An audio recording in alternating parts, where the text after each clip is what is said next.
Welcome to Nico Props. I'm Chris Fry, also known as Nicodemus.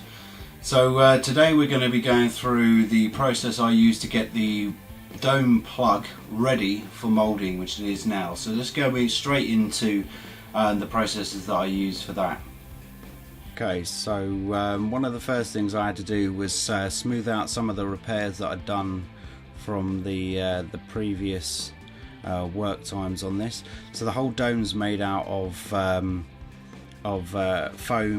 and expanding foam and basically filler with an underside of MDF. So I'm just pushing in and checking the filler level just to make sure that there's no soft bits. Any soft bits I'm going to push through so that I can fill them.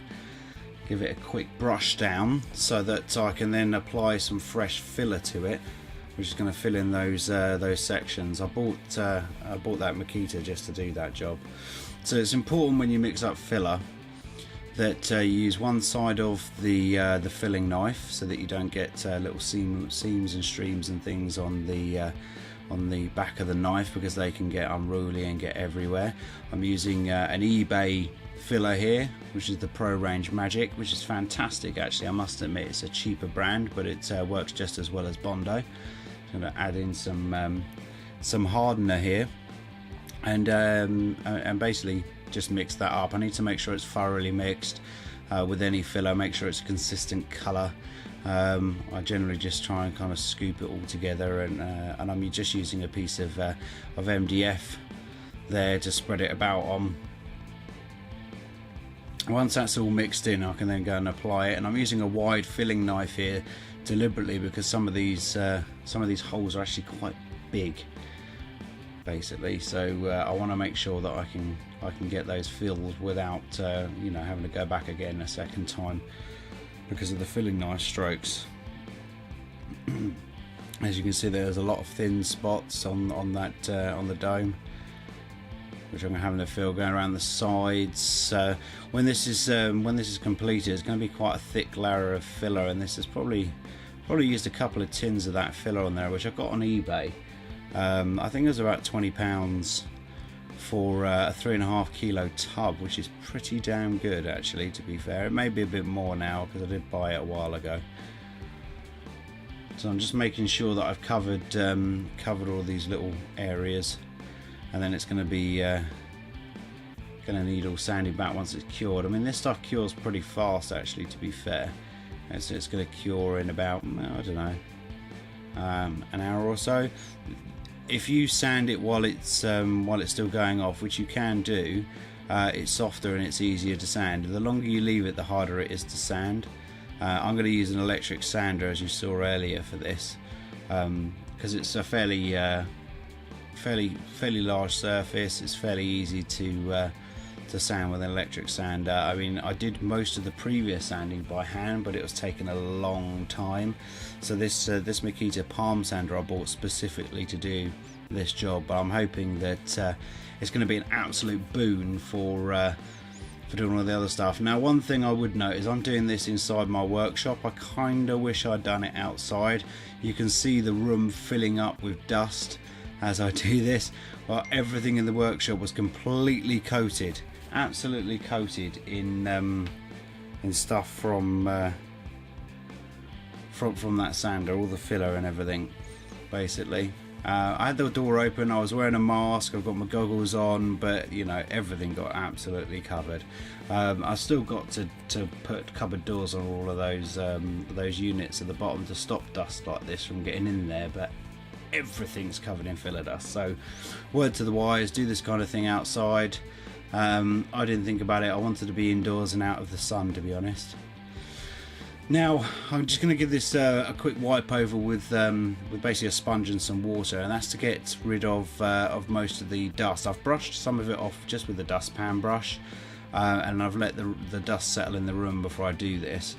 Give it a wipe over, and then the next thing is to give it a PVA coat. Now, this isn't necessary to seal the object or anything, but any dust or residue that's left on it, I don't want getting in the way of the paint job, so I'm just going to give it a quick coating of PVA. I'm going to use this neat, it's fairly cheap stuff. I use it for bonding on walls and things like that, and you can use it as a wood adhesive as well. but this gives it a nice crispy coating over the top, and it should key in quite nicely to all of the sanding marks as well, and hopefully will help the paint stick a little bit better. But its main purpose is to basically deal with all that dust.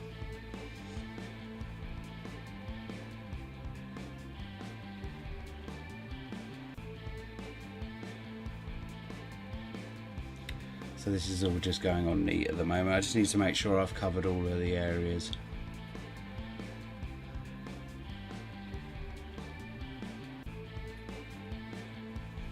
And this was all done, all these different sections were done over different days as well, so you'll see different bits and pieces appearing in the background. So I'm about to do the spray job, putting on my paint mask. I'm just using some dollar store or pound store primer. Those in the UK will know this stuff from Poundland.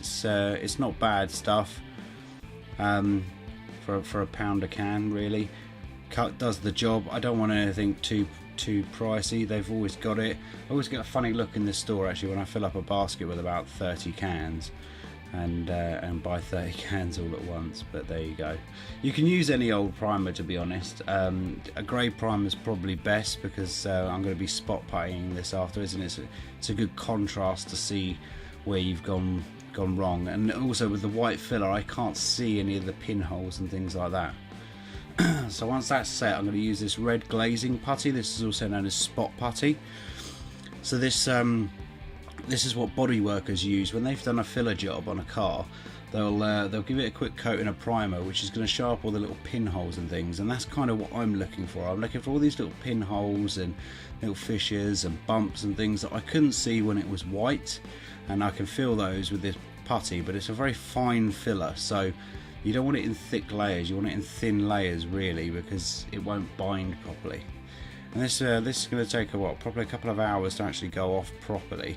And I'm spreading it about here. I mean, mostly because I want a thin layer.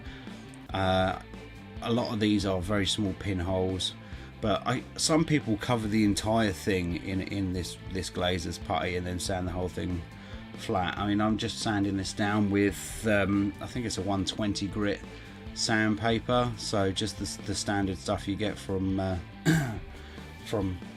Screwfix, and give it another coat of primer. And once that's completed, I'm going to give it a coat of white gloss, and this is also a pound store gloss, and I'm doing it while the primer's still a little bit tacky.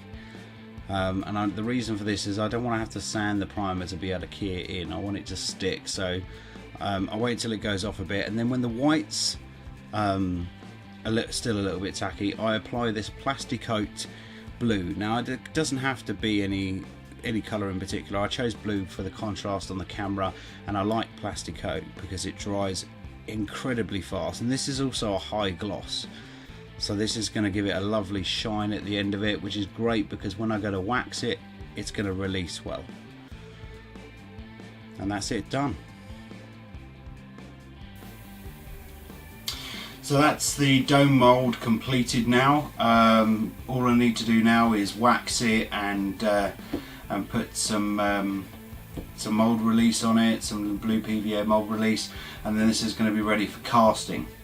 So we're going to cast this in the reverse because it's a plug. So I'm going to lay fiberglass over this and then pull that off as the finished article, rather than a normal mould which is a negative. This is actually a positive. So that's going to be covered in another video, which I am going to share down here. For subscriptions, click up here. For the playlist for the ED-209, click down there, and I'm probably going to stick another video up there just for you to have a look at. Thank you very much, and enjoy.